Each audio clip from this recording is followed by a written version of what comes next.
ఈరోజు చక్కెర పొంగల్ చేసుకుందాం.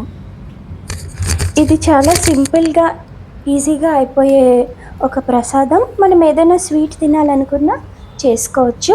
సో దీనికోసం ఒక 1/4 కప్పు పెసరపప్పు తీసుకుంటున్నాం, ఇంకా 1/2 కప్పు బియ్యం అన్నమాట. ముందు పెసరపప్పుని ఎర్రగా అయ్యేదాకా బాగా దోరగా వేయించుకోవాలి. దీనికి ఒక 10 మినిట్స్ అలా పడుతుంది. అంటే మీరు వేసే క్వాంటిటీ బట్టి ఎక్కువ వేస్తే కొంచెం టైం పడుతుంది. సో ఇది ఎర్రగా బాగా వేగడం చాలా ఇంపార్టెంట్. ఎందుకంటే దీనివల్ల ఒక మంచి ఫ్లేవర్ వస్తుంది, ఆ వేపిన పెసరపప్పు ఫ్లేవర్. ఇది ఇప్పుడు మనం కుక్కర్లోకి వేసుకుంటున్నాం. ఇప్పుడు పెసరపప్పు ఇంకా అన్నం రైస్ కలిపి ఉడికించుకుంటాం అన్నమాట. బియ్యం వేసి రెండు బాగా ఒక 3-4 సార్లు బాగా కడిగేసి అప్పుడు నీళ్ళలో వేసి కొంచెం నెయ్యి వేసి ఒక 4 నుండి 5 విజిల్స్ కొట్టేస్తే మనకి బాగా ఉడికిపోతుంది మెత్తగా. ఇప్పుడు కొంచెం నెయ్యి వేసుకొని అందులోని క్యాష్యూస్ వేసుకున్నాం. ఇవి మంచి గోల్డెన్ బ్రౌన్ కలర్ వచ్చేంత వరకు బాగా వేయించుకున్నాక ఆ తర్వాత దాని మీద మీరు కిస్మిస్ వేయచ్చు. ఈ డ్రై ఫ్రూట్స్ ఆప్షనల్ అండి, మీ ఇష్టం, ఏం నచ్చితే అవి వేసుకోండి. నేను క్యాష్యూస్ ఇంకా కిస్మిస్ వేస్తున్నాను. మీరు పిస్తా ఇంకా బాదం వేయాలన్నా వేసుకోవచ్చు. ఏదైనా ఇందులో డ్రై ఫ్రూట్స్ వేయడం మంచి ఆ క్రంచ్ని ఇస్తాయి, మంచి టేస్ట్ని ఇస్తాయి. సో తప్పకుండా ఏవో ఒక డ్రై ఫ్రూట్స్ అయితే వేసుకోండి. సో ఇవి బాగా వేగిపోయాయి కదా. ఇప్పుడు మనం ఒక 1/2 కప్పు బెల్లం తీసుకుంటున్నాం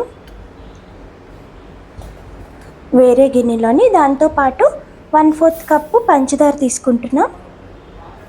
1/2 కప్ వాటర్ తీసి, ఏం లేదు, మనం ఏం పాకం ఏం చూడట్లేదు, జస్ట్ నీళ్ళల్లో ఈ రెండు కలిసిపోతే చాలు మనకి.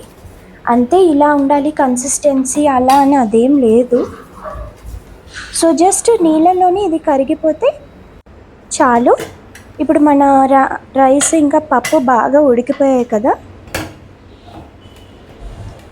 వీటిని తీసుకొని ఇప్పుడు మనం కరిగించుకున్నాం కదా ఈ పంచదార ఇంకా బెల్లం ఉన్న పాకం ఇందులో వేసుకుంటున్నాం.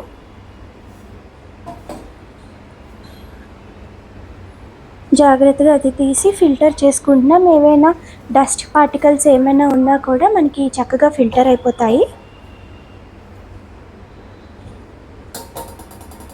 సో ఇప్పుడు ఏం లేదు, ఈ పాకంలోని అన్నంని కొంచెం ఇంకా దగ్గరికి తెచ్చి ఉడికించడమే, అంతే. ఇంకా మనకి చక్కెర పొంగల్ అయిపోయినట్టే. సో ఈ పాకంలోని బాగా రైస్ని ఉడికించండి,